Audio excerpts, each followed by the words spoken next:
नमस्कार। अलास्का से एक ऐसी खबर आई है जिसने सबको थोड़ा चौंका दिया है। हाँ बिल्कुल। ऐसा लग रहा है कि अमेरिका और रूस के बीच यूक्रेन की सुरक्षा को लेकर कुछ बड़ी बात हुई है। हाँ, और शायद गेम चेंजिंग भी, जैसा कहा जा रहा है। जी, हमारे पास इस बैठक से जुड़े कुछ बयान हैं, कुछ विश्लेषण है। जी।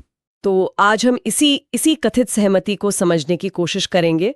सुनने में आ रहा है कि इसमें यूक्रेन के लिए आर्टिकल 5 जैसी सुरक्षा गारंटी शामिल है। हाँ, और जिस पर रूस ने भी हामी भर दी है, ऐसा कहा जा रहा है। यही सबसे बड़ी बात है। चलिए देखते हैं कि इस शिखर वार्ता में आखिर हुआ क्या था। बिल्कुल। तो हुआ ये कि अलास्का में अमेरिकी राष्ट्रपति ट्रंप और रूसी राष्ट्रपति पुतिन मिले। बातचीत हुई। हाँ और ट्रंप के जो दूत थे स्टीव विटकॉफ, वो भी वहां मौजूद थे। जी। विटकॉफ ने बाद में जो बताया वो काफी अहम है। उन्होंने कहा कि रूस पहली बार यूक्रेन को आर्टिकल 5 जैसी सुरक्षा गारंटी देने पर राजी हो गया है।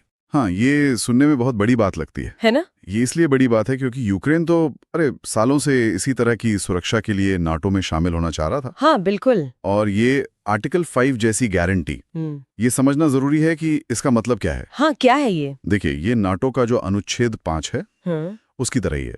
मतलब अगर यूक्रेन पर हमला होता है तो जो देश गारंटी दे रहे हैं वो इसे अपने ऊपर हमला मानेंगे। हाँ, कुछ वैसा ही, वो मदद करेंगे। लेकिन फर्क ये है कि इस व्यवस्था में यूक्रेन औपचारिक रूप से, मतलब कागज पर, नाटो का सदस्य नहीं बनेगा। अच्छा, तो एक तरह से बाहरी सुरक्षा। हाँ, बाहरी सुरक्षा। सूत्रों का तो यही कहना है कि मकसद भविष्य में रूसी आक्रमण को रोकना है।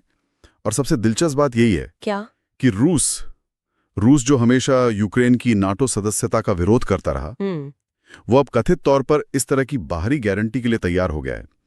ये काफी अजीब है, या शायद कोई नई रणनीति। हाँ, सोचने वाली बात है।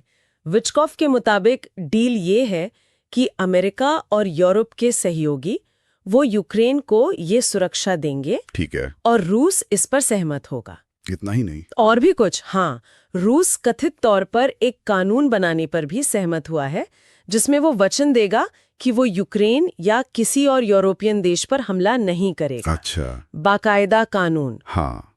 इसी वजह से विटकॉफ इसे गेम चेंजिंग कह रहे हैं। हाँ। क्योंकि ये रूस के पुराने रवैये से बिल्कुल अलग है।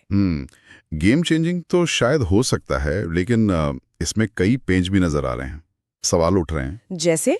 देखिए, यूरोपियन नेताओं ने, जैसे उर्सुला वॉन डर लेयन, उन्होंने इन संकेतों का स्वागत तो किया है। कहा है कि वो ऐसी सुरक्षा व्यवस्था में साथ देने को तैयार हैं। ठीक है, ये तो अच्छी बात है। हाँ, पर यूक्रेन के राष्ट्रपति ज़ेलेंस्की, हाँ। उन्होंने पूछा है कि भाई ये गारंटी असल में काम कैसे करेगी, प्रैक्टिकल कैसे होगी। हाँ, ये तो जरूरी सवाल है। वो चाहते हैं कि ये वाकई नाटो के आर्टिकल 5 जितनी मजबूत हो, और साथ ही यूक्रेन का यूरोपीय संघ में शामिल होना भी इसी का हिस्सा बने। अच्छा, वो इसे यू मेंबरशिप से भी जोड़ रहे हैं। जी। तो अभी ये साफ नहीं है कि गारंटी लागू कैसे होगी।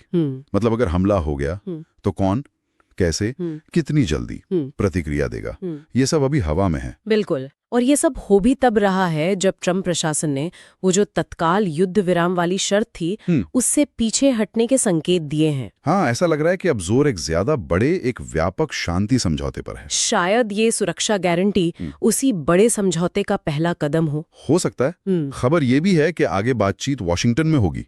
उसमें यूरोपियन नेता और ज़ेलेंस्की भी शामिल होंगे, ताकि वो जो बड़े मुद्दे हैं जैसे क्षेत्रीय विवाद, उन पे बात हो सके। हाँ, उन पे बात हो सके। पर हमें अमेरिकी विदेश मंत्री मार्को रूबियो, उनकी चेतावनी भी ध्यान में रखनी होगी। उन्होंने क्या कहा है? उन्होंने साफ कहा है कि भाई अभी भी कई महत्वपूर्ण मसलों पर असहमति हैं। ऐसा नहीं है कि सब तय हो गया। अच्छा। और अंतिम समझौते तक पहुंचने के लिए सभी पक्षों को काफी कुछ छोड़ना पाना पड़ेगा।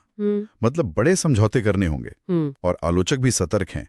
वो याद दिला रहे हैं कि पुतिन, वो तो अभी भी पूर्वी यूक्रेन के इलाकों पर दावा करते हैं। और यूक्रेन का संविधान, वो तो जमीन छोड़ने की इजाजत नहीं देता। एग्जैक्टली।